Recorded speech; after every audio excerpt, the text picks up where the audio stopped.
Finding calm in Vietnam. There's a lot of noise in the world right now. Not just sound, but information, tension, urgency, and constant demand. This classroom was created for people who feel that noise in their body, even when nothing obvious is wrong.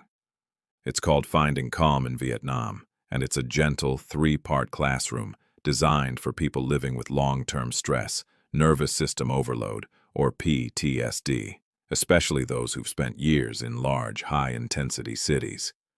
This isn't a course about escape, and it's not about fixing yourself. It's about understanding how environment quietly shapes how we feel and why calmer, lower conflict places, particularly parts of central Vietnam, like Da Nang, can feel easier to live in over time. The classroom moves slowly. First, it looks at what constant alert does to the nervous system. Then, it explores what everyday life actually feels like in Vietnam: routines, safety, and social ease. And finally, it talks about gentle expansion, how to engage with bigger cities or stimulation on your own terms without losing your sense of safety. There's no pressure to move, no pressure to share, and no expectation that this will be right for everyone. About the creator. This classroom was created by Bradley Deacon.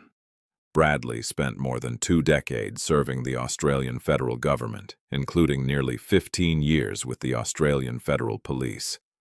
His work took him across the Asia-Pacific region into complex investigations, counter-terrorism environments, and training roles.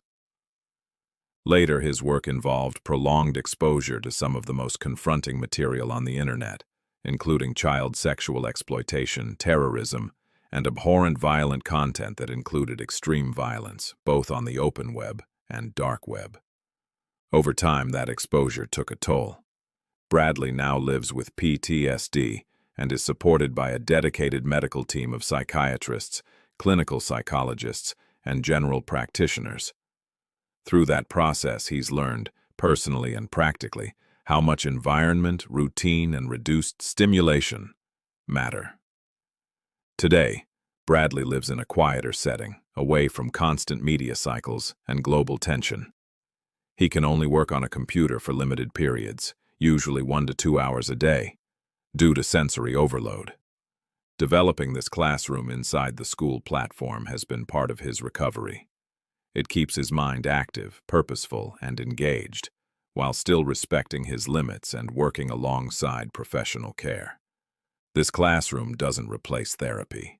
It doesn't offer guarantees, and it doesn't ask you to relive anything painful.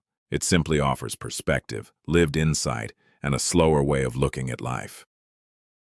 If you're curious, gently curious, you're welcome to explore.